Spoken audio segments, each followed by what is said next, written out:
The Israeli ambassador Ron Dermer is here, and his time is short, so we're going to start just 2 minutes early. I'm going to do a shorter introduction than usual. I think everyone knows the Israeli ambassador Ron Dermer, who he is. All I could say is he's not only a real personal friend and a terrific guy, but I think he's doing a tremendous job for Israel, and if I may say so, and I don't know what you're with Rhoda, and they and the family might think differently. I'm very happy that he's still staying on longer than maybe some members of the family want him to. So I don't know if they're like, well, you know, in the Arab world, certainly in some other countries, you have these ambassadors that stay in Washington for a really long time. So maybe that should be broached, maybe. But I'll leave Ron to talk to his family about that idea.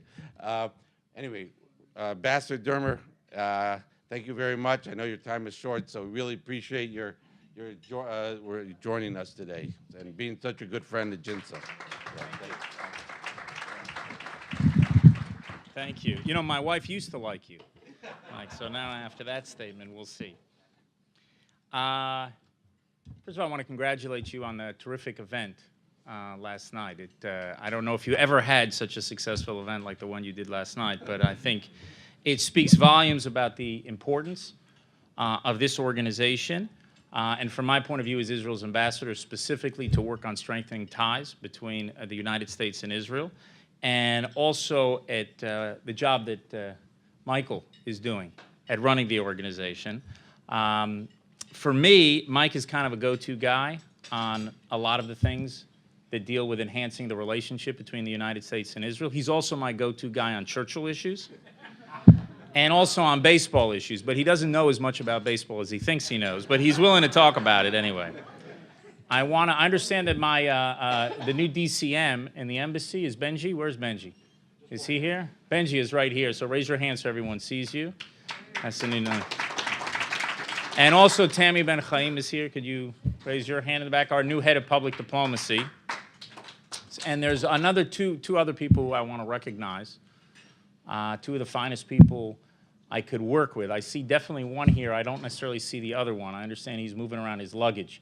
But apparently I get along very well with people named Yaakov. My father was named Yaakov too, so maybe that has something to do with it. The first is Yaakov Amidjor, who I know is a great... Is he here? He's upstairs. Well, good. Don't tell him I said anything nice about him either. But he's... in all my years, I don't think I've ever worked with a more impressive, not only on a professional level, but also on a personal level. So I think it's great that he has this relationship. And my colleague and partner in the embassy for a number of years, Yaakov Ayish, who's here, General Ayish. But I must say, both Amidjor and Ayish, they worked with me during the easy years of the previous administration. And you're not with me during these tough years that we've had to deal with. But seriously, I don't know if an Israeli ambassador in the 70-year history of our state has had the privilege to experience the type of year that I've had the privilege to experience this past year. Two decisions were made that were truly historic. We use that term history too often. But in the last year, there were two truly historic decisions. One of them is, I think, obvious, which is the decision of the President of the United States to recognize Jerusalem as Israel's capital, which happened last December. But the second part of that, the seifa, as we say in the Talmudic language, the second part of it was the decision to give that practical meaning by moving the embassy last May. Give a round of applause to the U.S. Embassy. But in the same week, actually, that the embassy was removed, the President of the United States made another, what I think is a truly monumental decision, which is to withdraw the United States from the nuclear deal with Iran and to restore American sanctions. Now, that started in October last year, if you remember, this month, when the President refused to recertify the deal. It continued with his decision in May, And then now more recently his decisions to renew sanctions, which he did a couple of months ago, and when they've made clear that they're going to do it again in November, all the oil sanctions. Now, there are scholars here of the U.S.-Israel relationship over the last 7 years, people who know a lot about the relationship. I do not know if there was a single decision that has ever been made by an American president that has been more important to Israel's security than the decision that President Trump made. Now, there's two other historic decisions that come to mind when you're trying to work out what's the most monumental. First was Truman's decision, of course, to recognize the newly established state of Israel. But Truman was the first, but he was not alone. Many others followed. And then, of course, the one that comes to mind, can I get a water if it's, the other one that comes to mind to most people who are playing this nice parlor game with me is probably Nixon's decision to rearm Israel during the Yom Kippur War. The difference with that decision is that ultimately Nixon was the one who authorized it. But he wasn't the first one to do it. There were other people who forced that decision. One of them is Scoop Jackson.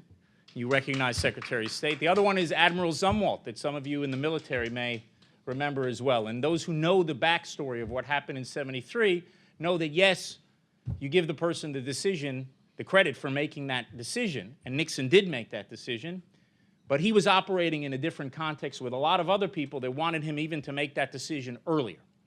In the case of President Trump, it was President Trump himself who drove this whole process. And he did it not just against the wishes of most of the leaders around the world who were pleading with him not to do it. He did it against the wishes of senior people within his own administration. So that has a little bit of that Marshall-Truman situation that occurred in 1948. But this is a remarkable decision, and I think it was, from my point of view, it's a hinge of history. And it's something that I, as Israel's ambassador, am deeply grateful for, because this is something I've spoken about at, I think, last year and the year before, and I've been speaking about Iran for 18 years. And the Prime Minister has been speaking about it even longer than that. The nuclear deal with Iran is a threat to the survival of the State of Israel. Not to the security of the State of Israel, to the survival of the State of Israel. That's what it is.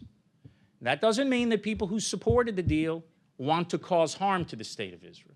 I'm not questioning the motives of those who supported, and there's people who are in this room who may have thought for different reasons that this was the better alternative to take. That's fine. But I have a different view. The Prime Minister of Israel has a different view. Our Arab neighbors have a different view. We don't know that much about the region because we just live there. So I know that the European ambassadors, they see things different, and European leaders, because they got a good look from a few thousands of miles away. But we who live in the region think this deal was an absolute disaster, and that's why we're so grateful. Why was it a disaster? And it's important to remember it now, because we get all focused on the specific details of what's going to happen this or that week with this or that decision. This deal put Israel on cruise control, heading over a cliff. That's what the deal is. Because ultimately, it puts restrictions on Iran's nuclear program that are temporary and that are automatically removed in a few years. And in those two words, automatically removed, you understand why Israel was opposed to the deal. And no one bothers to ask a simple question. Well, if this actually prevented Iran from developing nuclear weapons, why would a country like Israel that's threatened openly with annihilation, why would we not be the first ones to support it? And the answer is because it didn't prevent Iran from developing nuclear weapons. What it did, it gave them a clear path to legitimately becoming a military nuclear power. That was the impacted deal. A few years, cruise control, and you're right off a cliff. And in the meantime, what's going to happen is that while you're going down that path, you're being hit with rocks, and then bigger rocks, and ultimately with precision-guided missiles that are going to go after your car before you even get to that cliff. And this is why the decision of the president is so important, because he could have made a decision at the beginning to say, you know what, this is not going to go off the cliff on my watch. And even if I'm a two-term president, it may not go off the cliff, right? It's 10 to 15 years. And he could have said, I don't want to deal with it now.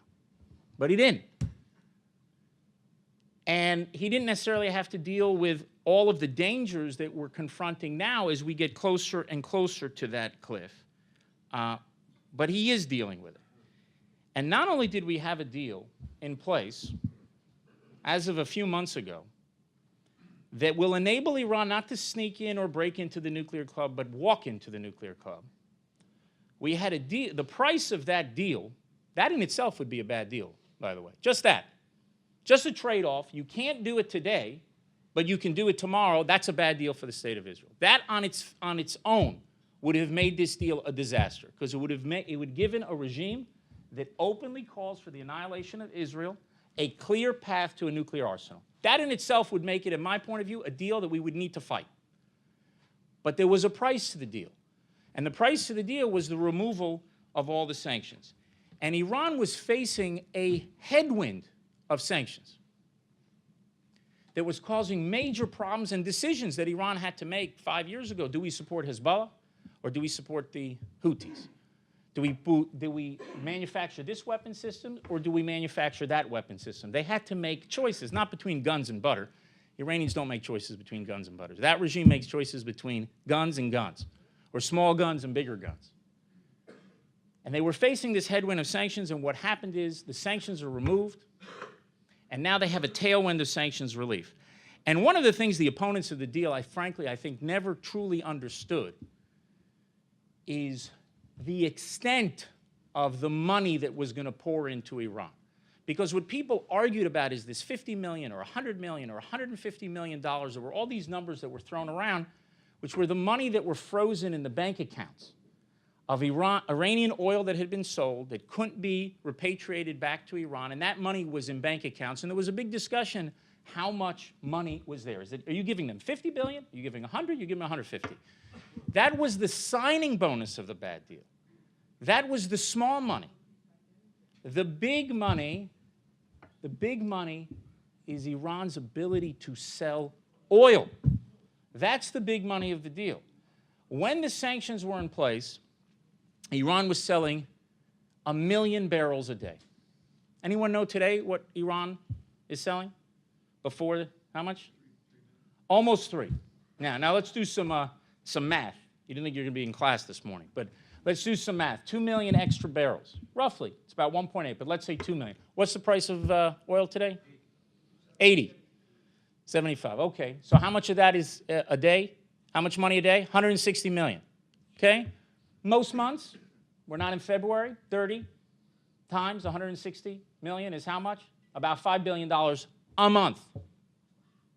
A month. Wow. People say, wow, yeah, no one ever thought about that. $60 billion a year. Now we'll take 10 to 15, and now we've got $600 billion to almost $900 billion. That's at a delta of 2 million extra barrels. But Iran once was exporting 4 million barrels a day. And as the investments pour into Iran, as French companies like Total and others were to come into Iran and start building up their capacity, that's not going to be 60 billion. It's going to easily go to 100 billion a year in a few years. So you're talking about well over $1 trillion that are pouring into Iran. And I'd love to tell you that Iranians are going to use this money to establish a GI Bill for returning members of the Revolutionary Guard. But all this was going to do, and it was totally, absolutely predictable before. All what was going to happen is it was going to fuel Iran's war machine in the region. And to think anything else is simply to bury your head in the sand. And they were saying, you got to give credit to the Iranians because they didn't lie. They tweeted out the day before the deal was signed, you remember it? Israel will be destroyed in 25 years, which I think was a very dangerous tweet for the supreme leader to make. Maybe that's just because I'm a more spiritual person. When he says 25 years, the state of Israel will be gone. But they said clearly, we're not changing our policies. We're going to continue our policies. And they did. And you see that in Iraq through the militias, and you see that in Syria through their attempt to entrench themselves there militarily. You see it in Lebanon through Hezbollah. You see it with the Houthis. You just empowered this tremendous enemy. And there are lots of things that were said about this deal that were not true. A lot of things. And it wasn't an honest debate at the time. People said that this deal blocks Iran's path to the bomb. It doesn't. Now, if they would have said, we believe with a high degree of certainty that it temporarily blocks their path, okay, that would be a somewhat accurate statement. But they didn't. They say it blocks Iran's path to the bomb. No, it paves Iran's path to an arsenal. That's the truth. The second thing is they say, well, it freezes their program. It doesn't freeze their program. Those of you, people in here actually know this, but most people outside think Iran's program is in a freezer for 10 to 15 years. It's not. They're doing R&D on advanced centrifuges as we're having lunch. Right now, on IR2, IR4, IR6, IR8, those are the more advanced centrifuges. And my favorite line in this 160-page farce of a deal, my favorite line was that Iran, during the course of this deal, can only do R&D on the IR2, 4, 6, and 8. That's like saying to Apple that over the next decade, they can only do R&D on the iPhone 12, 13, 14, and 15. Thank you very much. Think about what this deal was for Iran. We mothball our old technology, like the Apple II, while we continue to actually work to develop more advanced centrifuges, so that when all those restrictions are removed in 10 or 15 years, when the people who did this debate here are sitting on a beach somewhere, when those restrictions are removed, they can enrich uranium to their heart's delight with much more powerful and much faster centrifuges. And meanwhile, they work on their ballistic missile program. And all they need to do then is to weaponize. And it's clear that they're seeking nuclear weapons. And that was another falsehood that was said, that Iran did not seek nuclear weapons. It's actually in the preamble of the whole JCPOA. Well, everyone saw last May, when the Prime Minister held a international, I don't know exactly, it wasn't quite a press conference, but when he stood there and he showed why this was a lie. When our intelligence agency, I should say, and how about a round of applause for the Mossad? And I give a lot of credit to the director of the Mossad, Yossi Cohen, because that would have never gone to the Prime Minister's desk if it were not for him. And I give a lot of credit to the Prime Minister, because the Prime Minister has to authorize such an operation. But we showed the world that they're lying. When Libya and South Africa, when they got out of their nuclear weapons business, first thing they do is get rid of the archive. Well, the Iranians were keeping the archive. And they're keeping the archive for a reason. You know, right when the Prime Minister did his press conference, I happened to be on the phone with a rabbi. And sometimes rabbis can really give you good advice when it comes to nuclear issues. So he kind of got to the heart of the matter right away, because he says, okay, so you have this archive in a vault in Tehran, right? He says, it's pretty clear what they're trying to do. He says to me, I won't forget it, he says, you know, you don't save chametz on Pesach unless you're going to eat it after Pesach. So that's a pretty good way of understanding their program. And they were saving it in those vaults because in 10, 15 years, when those restrictions are removed, and they have the ballistic missiles that are capable of actually putting a warhead on top of it and also reaching here, not Israel, not Europe, but here at the end of those 10, 15 years, then they can weaponize it. And we exposed it. And so you have the lie of saying that it blocks Iran's path to the bomb. You have the lie of saying that the program is frozen when it's actually advancing during these years. You have the lie of whitewashing all of the possible military dimensions of Iran's program. But you know what the biggest lie of all? Of all. And this was the main thrust of the effort to sell the deal, that it was going to push war further away. That was the biggest lie of all. Because that brought war much closer to Israel's border. I don't know if people understand how close Israel was and could be to being involved in a confrontation that could lead to an escalation, and we could be dealing with a conventional war well before you're dealing with the problem of 10 or 15 years when Iran could walk into the nuclear weapons club. It's a constant problem that Israel's facing with all the issues we have in Gaza. What we're dealing with in Syria are orders of magnitude greater. And the deal ended up empowering Iran, fueling its war machine, and bringing war literally right to Israel's border. This is why the decision of President Trump is so important, because he takes this car on cruise control, he grabs the wheel, and he turns it. He just turned the car. Now, he didn't solve the problem yet of the sunset clause, because the deal's still there. He hasn't done that. We're not out of the woods there. And we still have a regime that is committed to doing everything it can to endanger us, to endanger our neighbors, and endanger the world. But what this decision did is it weakened that regime. I say $60 billion a year now. So think about 2, 3, 4 years. How much money now is being sucked out of the talents of Iran's regime? And I don't know, you have to, I guess, go to sophisticated seminars at Harvard. I never was at Harvard. I just was in Wharton. I know the president went there as well, and Oxford. I never made it to Harvard. But apparently if you go to a Harvard seminar, that's when they explain why giving people who want to kill you hundreds of billions of dollars is a good idea and is going to make you safer. I think if you ask simple people with common sense and moral sense, they'll tell you that preventing such a regime from having hundreds of billions of dollars actually improves your security. So I can't tell you that we've solved all the problems of Iran, but I see this shift as weakening Iran's regime tremendously and giving us an opportunity to get onto a different course.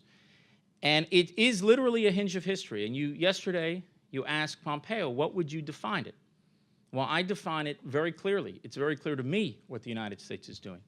It shifted its policy from containing a nuclear-armed Iran, which is what that deal does. Because all they're doing is we hope we delay it for 10 or 15 years and maybe somebody wins the lottery and something happens. They shifted from containment to prevention, to preventing a nuclear-armed Iran.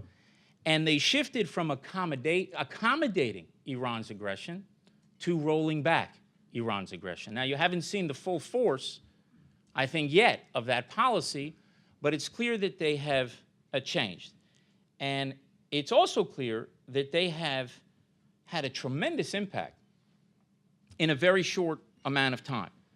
And frankly, with one powerful arrow in the quiver, which is the economic pressures that they're putting on. Now, a lot of people were saying, you remember this, that the United States really couldn't affect much of a change in Iran because if it did it alone, that the sanctions regime would never be strong.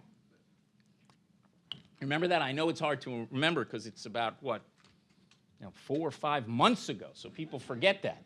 But everybody was saying, look, if the U.S. just renews sanctions on its own, it doesn't have this international sanction regime, and it's the international sanctions regime that got the pressure. Nonsense. The United States is a $21 trillion economy. Iran is a $400 billion economy. It's not a choice. The question is the U.S. administration prepared to force companies to make that choice? That's the question. The United States has the economic power to do it, and the United States is using the economic power. And we went from a headwind to a tailwind, and now we're back to a headwind. Iran's economy was growing about 12% 2 years ago. Now it's in a tailspin. You see it with a currency that's collapsing. You see it with unemployment rates, inflation rates. You see it with businesses leaving. British Airlines and the French oil companies, car companies, German banks. And frankly, it doesn't matter what Europe's political class says about the deal because all their companies are leaving. So all the money that could have flown into Iran is now going out of Iran. And so a lot of the impact that this is having in Iran is also what would not have happened, or what could have happened, I should say, had this moment in time not happened. So all these plans, all these projects that would have increased that 2 million barrels a day to 3 million or 4 million or beyond, now all of a sudden everything is pulling back. And look at the impact that it's having on oil sales. Now, the Secretary of State got into that a little bit, but I think you will see when the numbers come out a dramatic change from this extra 2 million barrels a day to a significantly lower reduction by the time the November sanctions take effect, even by that time. And I expect that within a few months, America alone will have oil sales from Iran underneath what they were when you had the entire international sanctions regime on Iran in 2013, the United States alone. And they're just getting started. Financial sanctions can squeeze them very hard, and I think some of those may well come, and I think there'll be a lot of other areas because they're determined to maximize pressures against them. And we've also seen a change in U.S. strategic posture in the region. You mentioned about, well, is it rollback? It's not, and you know, I'm not going to speak for the American administration what their policy is, and the Secretary of State didn't want to put a label on it, but I can just tell you about facts. So 6 months ago, there was concern that the United States was simply going to walk away from Syria. That is not the case. And the Secretary of State said yesterday, and other, Ambassador Bolton and others have said it publicly as well, that the United States is not leaving Syria until Iran leaves Syria. Now, that's a big shift. Now, something happened from 6 months ago to now, and it was withdrawing from the nuclear deal with Iran and understanding that you're going to have to push back and you're not going to cede the most important strategic areas to the Iranians, but that you're actually going to push back. And you see a change in the U.S. strategic posture in Syria. And you see the shift to the U.S. staying in Tanif. You have seen Israel push back against Iran's attempt to entrench itself. And the third thing that you have is you have the Iranian economy in this tailspin. And those three things are no doubt affecting thinking within Iran. The question is, will it change the thinking in Iran? They're invested a lot in Syria. They want to control that vassal state. They've invested a lot of money, a lot of people in Syria. But the question is, what price will they pay by continuing this strategy? And now I think the dynamic has changed. It hasn't affected the decision-making in Iran yet, but with the U.S. saying it's going to stay, with Israel continuing to make clear it's going to continue to act, which we have over a couple hundred times in the last few years, and with increasing economic pressures, you very well may see a change. And I think, I don't know, but I'm hopeful that we will see a change. And I also know that they have a lot less money to buy a lot fewer guns to cause a lot fewer problems in the region. And I think no matter what happens, that's a good thing for Israel, it's a good thing for our neighbors, and it's a good thing for the world. What I think the Iranians will try to do is to wait the president out. I think that's what they're going to try to do, to stay in the deal and to wait him out. And whether that will change in the next 6 months or the next year, I don't know. It may be in their assessment of whether they can get away with waiting him out, if they could succeed in waiting him out. But that's what I think they want to do, and they want to go back. And maybe they're hopeful that there will be some future president that will go back into this deal. Now, I hope that that will never happen. And I hope that if there are people who argue for that, that people will ask them some tough questions. Because this is not 2015. In 2015, there was a question mark. What's going to happen if we do this deal? And I could have had my opinion, and General Amidjor, General Ayesh could have had their opinion. Other people can have other opinions. No one knew. But in 2018, we know exactly what did happen. We're dealing with the past. And so for somebody to come today and say, no, we want to stay with this deal, seems to me to be crazy. Because all it will do is fuel that aggression. All it will do is ensure that Iran has this path, ultimately, to a nuclear arsenal. And look, there's a moral issue here as well. I know people don't like to talk about moral issues anymore, but there is a moral issue. When you had the six-party talks with the Koreans, both President Clinton and President Bush, two of those six parties were the Japanese and the South Koreans.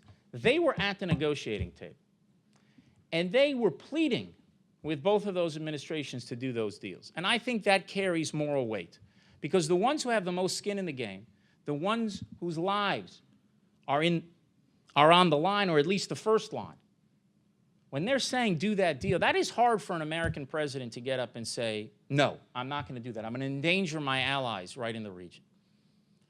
With the nuclear deal with Iran, the P5+1 talks, Israel was not there. The Arab states were not there. And somebody told me a long time ago, if you're not sitting around the negotiating table, you're probably on the menu. And we who live there think that this is a disaster. So it's very nice that if the British ambassador, or the French ambassador, or the German ambassador, all wonderful people, are going to tell you, no, this is very good for peace and security in the Middle East, it doesn't have the same weight as your allies in the region who live there telling you that this is a disaster. We were the guinea pigs in this failed experiment, and I hope no American leader will come out and say, we want to go back to that failed experiment, because that would be a threat, again, to the survival of the state of Israel. We said it then with question marks. Now I hope people can understand it today with exclamation marks. After we've seen what they've done, after we've revealed this nuclear archive, and after we've seen so many other things, I think the issue right now is to do what Secretary Pompeo said to you yesterday, which is you treat Iran like a normal country when it starts acting like a normal country. And that is exactly what the Prime Minister of Israel called for 3 years ago when he spoke to Congress. That's what his policy was. Don't have some sunset clause that the only thing that has to change is the calendar. Link it to Iran's behavior, to its stopping its aggression in the region, stopping being the foremost sponsor of terrorism, stopping calling for the annihilation of Israel, deal with all the issues, fully dismantling their nuclear weapons program, ending their ballistic missile program, and all their malign activities in the region. And I think what has to be done now is to ratchet up the pressure and to reach out to the people. Remember the other thing that was said by a few months ago when people said that Trump was going to withdraw from the deal? Remember they said that the Iranian people will rally behind the regime? Well, as the Prime Minister said, they're rallying. They're just rallying against the regime. And I think the Iranian people here are actually a partner. They don't represent a threat to Israel at all. We had a good relationship with Iran once. I believe we'll have a good relationship with Iran again. I think they were friends of the United States once, and I think they will be friends again, but they don't control their country. This fanatic, radical regime controls the country. And I think what you have to do right now with Iran is to adopt the Scoop-Jackson formula. You gave him the Scoop-Jackson Award yesterday, and that formula was very simple, and I stood at the, or I sat at the, you can't stand at the foot of Natan Sharansky, because then it doesn't work quite. But I sat at the foot of Natan Sharansky for many years, him explaining to me exactly what worked, exactly how you were able to win that war without firing a shot. It's because you put massive pressure from the outside and you reached out to the dissidents and the people from the inside. That was the winning formula for success. That is the best policy for Israel. It's the best policy for our Arab neighbors, and I think it's the best policy for the peace and security of the world. And I have a feeling that if the United States advances that policy, that JINSA will be there supporting it with everything it's got. Thank you very much.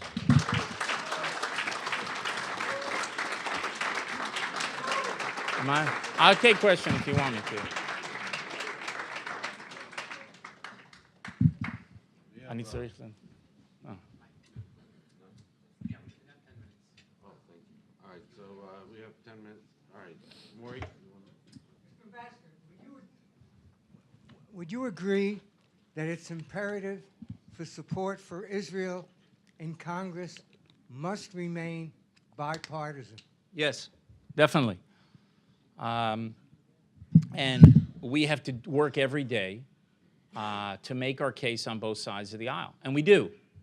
A lot of what you read out there is, are narratives of different parties that want to show that bipartisan support does not exist anymore. And we were blessed, by the way, with people on both sides of the aisle who were great friends of Israel. And you know, I did for Israel's Independence Day, I chose 70 Americans who I felt made a unique contribution in the history of the U.S.-Israel relationship in strengthening Israel. And you could see those senators that were there. And you had Scoop Jackson, who was there, and you had Senator Inouye, who was there, and you had Senator Lieberman, who was there, and Hubert Humphrey, who was there. So you have people, and sometimes things can change over the course of time. And we have great friends on the Republican side, we have great friends on the Democratic side, and we have to continue to work together. And a lot of it is, you know, it's sort of the optics. Look, I would have loved to have been in a position as Israel's ambassador the first 3 years that I was here, where I could walk to the White House and thank the Obama administration for confronting Iran every single day. It would have made my job much easier. But it didn't happen. And the opposition to that has nothing to do with what President Obama thinks on all these issues that concern Americans. It has to do with the difference of opinion that we had on a matter of national survival for Israel. And you know, I think people should look into what has driven changes within the parties with regards to Israel, and I think it will surprise a lot of people when they actually look at the historical data and see there is a gap and how long that gap has existed. It didn't come from the last 10 years. It's existed much longer than that. And what are the driving factors, and how can we hope to address them? But I think the important thing is we have to advance our interests, and we have to do it in a way that will bring as many people on both sides of the aisle to achieve those goals. The Prime Minister's speech in Congress, in my mind, should not have been a matter of controversy at all. I think if the President of the United States, and as I said before, I think if the President of the United States were standing here and hooked up, former President Obama was hooked up to a lie detector, you know, podium, and he said he believes the nuclear deal with Iran made America and Israel safer, I think he would be seen as speaking the truth. I don't question his motives. I just disagree with the policy. I think it was going to have the exact opposite effect. And I think likewise, when you look at Israel, don't question our motives. The Prime Minister of Israel sees this deal as a threat to the survival of his country. That's exactly how I see it. Now, ask yourself, what would a President of the United States do if he saw something as a threat to the survival of the United States of America? I don't care what his party is, who he is, what would he do? Where would he go? And I think a lot of the tension around the Iran deal resulted from people who had a different view of the deal seeing other people based on how they saw the deal and not how actually we saw the deal. And hopefully over time, we will be able to continue to build strong support, because look, it's a longer answer to your question, but look, I believe Israel is going to be the most important ally of the United States in the 21st century. I'm not saying that because we are aligned with the Trump administration on its policy towards Iran. That sentence I said in my first Independence Day speech as ambassador in 2014. I think the great security dangers facing the United States are going to emanate from the Middle East for decades to come. I think you don't want to have masses of troops there. And to the extent that you don't want to be there, having a formidable, reliable, democratic ally actually becomes more important, not less important. And when I think which country around the world can help American security, Israel, if not at the top of the list, is way up there on the list. And the second issue is technology. Israel is a global technological power. If 30 years ago, the Israeli ambassador would have been standing here and would have said, you know, Israel is going to be a global technological power one day, you would have said, nice Jewish boy, but that's not going to happen. But it happened in agriculture, in water, in cyber. I think you're going to see it in healthcare, because we are this startup and really innovation nation. It's more than just the startup nation. Don't tell Dan Senor or Soul Singer that I said that, because. But we have the ability to create conceptual products, and we are leading in so many fields of the future. So if you think about from the U.S. national perspective, which country around the world is your best partner for technology? It's not Britain. It's not France. It's not Germany. It's actually Israel. It's the second great center of innovation in the world. So if I take a security and technology and I put them together, the next few decades, I see a coming together of the United States and Israel. Despite all these disagreements over this or that issue and whether Jews are building apartments in Jerusalem or not building apartments in Jerusalem, I think for the needs of your people, of your citizens, to keep them safe and keep them prosperous, there is no better partner in the world than Israel, and I think that will become more and more obvious in the years and decades ahead. One more question. Hey, Devin. I hate to, I endorse every syllable of what you said. Oh, sorry. And thank you so much for coming. It was a superb talk. If we had to indulge in the horrible tradition of worst case planning, which, as you know, my family is prone to doing. I didn't notice. The prospect of possibly a Democratic Congress, could this treaty be forced again into the public, debate with all the, weighing in of so-called allies in Europe, et cetera? No, because it's not a treaty. That's true. Right. I think if it would have been a treaty, I mean, somebody I think yelled out before, nothing was ever signed. That's also true. You just use words like deal. But leaving that aside, if there would have been a treaty, then I think nothing, even the President of the United States could not have changed it. He'd have to lead. So I don't believe that a shift of either House of Congress will affect, because what basically had was all these pieces of legislation that had waivers in them. And the president obviously made a decision to not waive them and to enforce it. I don't see passing something within one house or both houses over a veto of the president of the United States that can change that policy. So I don't see any change in that in the short term, and I think that the president has been very clear about his desire to keep hitting the gas and maximizing pressure. And I think the more pressure they're feeling in Tehran, the better off the situation in Syria, the better off the situation in Lebanon, the better off the situation in Yemen and everything else. I mean, you want to deal with the octopus there and not the tentacles of the octopus. So I don't see that being a change. If there would be, and I don't think there's going to be an immediate political impact for Israel either way. I think the issue, though, would be the perception of maybe President Trump's strength.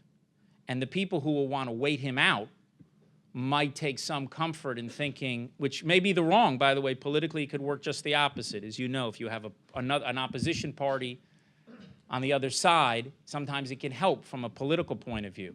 But it might be that some people are thinking, no, we just have to wait for this policy to end. What I'm hopeful for is that even though people clearly took sides on this debate, and they're still in the political arena, the former president has left, but all those senators, they clearly took positions. But I'm hoping that the facts on the ground and what has happened, both the failed experiment over about a year and a half or 2 years till the president started to change that policy, and the success of actually restoring these sanctions will convince people that no matter what they thought then, here's the reality we have today, and we should not go into that deal. I think to just pretend like the last 3 years didn't happen, either all the bad things that flowed from the nuclear deal or all the good things that have happened since he withdrew from the nuclear deal, I think will be a big mistake. But we'll see as people take their positions moving forward. I just think to go back into a deal, to give Iran hundreds of billions of dollars when we know exactly what they're going to do with that money, would be a huge and a tragic mistake, and will take one hinge of history and turn us back right to where we were before. And I hope that it will never happen. One more question? One more. Yeah, I'm the boss. Yeah, I can answer one question. Hey, Charles. Hi, great job, Mr. Ambassador. When you talked about all those technological things that are going on in Israel, all those companies, or most of those companies, Microsoft, Apple, Intel, all of those companies, mostly are in California, but all over the United States. Has anybody gone to them and asked their leaders to speak out in support of Israel when the conflicts come? Because they all have a big proprietary self-interest for their own economic well-being, since so many great products are coming out of Israel that are owned by the American companies. And it seems like they're awful quiet when there's some issue going on, and they should be speaking out very forcefully. I think it's an interesting point. I never thought of that specifically as a strategy to go to 40 or 50 of the leading technology companies that have an R&D facilities in Israel. Look, this is one of the things that gets to the whole broader issue of BDS, of this attempt to boycott, divest, and sanction Israel, which is an anti-Semitic movement. That's what it is. And the reason why it's an anti-Semitic movement, I don't put that scarlet, letter A on the breast of a movement easily, because we have to also be serious when you accuse somebody of anti-Semitism. The reason why it's anti-Semitism is because they're just treating the Jewish state, to a different standard than any other country in the world. And the mark of anti-Semitism was to treat Jews differently than you treated other people. The mark of this new anti-Semitism, which is just the old anti-Semitism, with some lipstick on, and focusing not on the Jewish people but the Jewish state, is to treat Israel differently. So when somebody says to me, well, we want to boycott Israel, what do you think about that as Israel's ambassador? The first question I ask is, what number are we on their list? If there's a church group, if there's an academic group, if there's some international organization, they care deeply about this issue, and they've decided that they're going to boycott Israel, I want to know what number we are on their list. If we're number 41 or 71 or 121, then I know I'm dealing with an outfit that has a principle and that is applying its principle across the world, and it's catching a lot of countries there. I don't know what the principle is, but I know there is a principle. And I feel that my job as Israel's ambassador is to go there and to present them the facts, to explain to them why they're wrong about Israel. And that's when you get into the context, you get into peace initiatives, you get all sorts of things like that. But when I find out that there's a group that only has one country in the world that they single out, and it's not a Jewish group, which is much more complicated, because we don't have to ask Jews to care about all the problems of the world before they think about the problems of the Jewish state, or even Palestinians. I don't have an issue with Palestinians thinking first and foremost about their people. They don't have to be worried about what's going on in North Korea and in Syria and Iran and everything else before that. But when you have international organizations and groups that are not Jewish per se or Palestinian per se, and they've singled out Israel, and only Israel, there's a name for that principle. It's called anti-Semitism. Now, they may not know that. They may not appreciate that or understand it. I think it was Larry Summers who said he's not anti-Semitic in intent, but anti-Semitic in effect. It doesn't matter. We have to fight it. But I'll tell you the good news.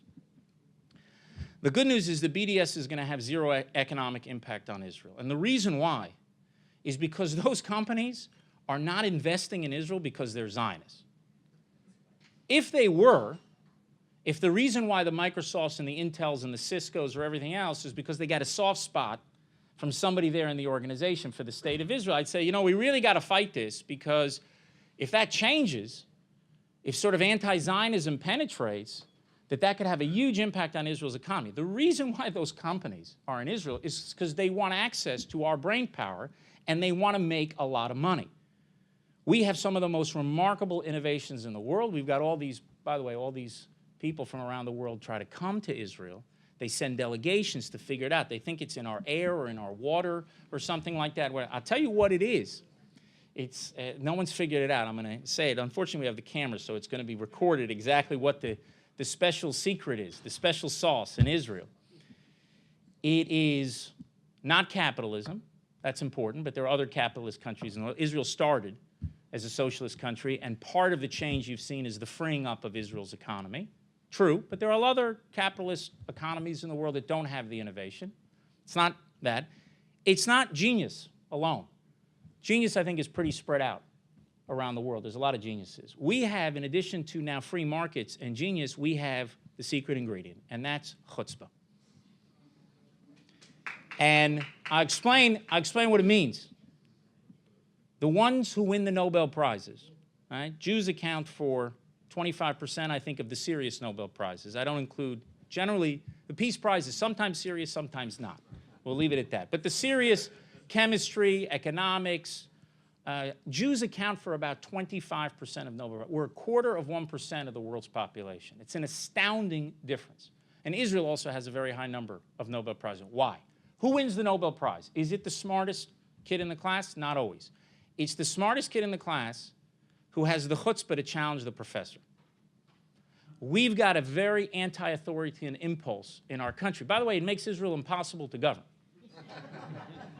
And I always say to the Prime Minister, this may surprise you, occasionally he'll have a day when people are less than grateful for his leadership. Occasionally. And I say, what are you complaining about? Look at Moses.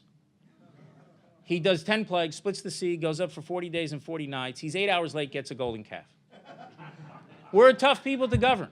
But it's this type of constantly trying to figure out a better mousetrap, constantly going at, challenging everybody. So you got 4 guys in Herzliya, and they're going to figure out, you know, a better mousetrap than Apple's producing over there in Silicon Valley. Who are those guys at Apple? Apple? Who cares? You know, we're going to come up with a better answer. And it's that type of gall that I think, combined with the genius that we have, and we do have genius, and combined with the free markets, that has created these tremendous opportunities. And those companies are coming in not because they read something in the New York Times or they care so much about the New York Times. They're coming in the same way the Chinese are interested, and the Indians are interested, and countries in Africa are interested, and South America are interested. One of the things that is said about Israel that I hope people understand, Israel, the last few years, how many times have you heard that said, Israel is more isolated than ever? All the time. Sort of stopped the last year, year and a half. But there was that narrative, Israel's more isolated. It is exactly the opposite. Israel is less isolated than ever. With our relations with India, with China, with Japan, with South America, with Africa, they're coming because they want to work with us on security, because they want to work with us in technology, because we're a great partner. And I'll just leave you with this. There was a survey recently of the most powerful countries in the world. Israel came in 8th. Okay, so you have the 5 permanent members of the UN Security Council. You have Japan and Germany, and then you have Israel. And this is not, by the way, a survey of the local Hadassah chapter of Nashville. We're 8th. We're a country of 9 million people that is 70 years old. Those other countries are much older and much, much bigger. 7, 8, 50 times bigger. Maybe not 50. 30, 20 times bigger than Israel. And it's remarkable what we have been able to achieve in 70 years. And despite all the problems that we have and all the challenges that we have, I never forget, as Israel's ambassador, that our grandparents and their grandparents and their grandparents would have given anything to trade their problems for ours. And so I'm very hopeful about Israel's future, and I know that this is an organization that will work every day to strengthen us and to strengthen the great alliance between our countries. Thank you. Thank you. We want to thank you for your chutzpah. I think we get bipartisan support for that.